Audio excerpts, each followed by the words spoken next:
কেমন আছেন সবাই? এটা হচ্ছে হন্ডা ড্রিম 110 ফুল ইঞ্জিন অ্যাসেম্বলি হব। কয়েকটা বড় ধরনের সমস্যা হয়েছে, এটাকে আজকে সমাধান করব।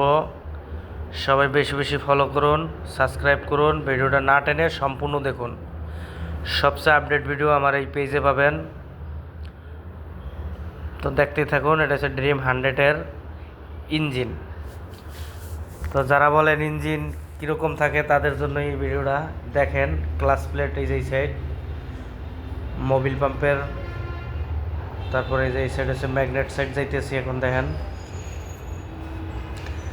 এই যে এই ম্যাগনেট সাইডে এসে গেছি। এই যে এখান দিয়ে বিদ্যুৎ উৎপন্ন হয়, ওইটাই রেকটিফায়ারের দ্বারায় নিয়ন্ত্রণ করে সিডিআইয়ের দ্বারায় সাপ্লাও দেয়। তো এটা হচ্ছে ম্যাগনেট। ভালো থাকবেন সবাই।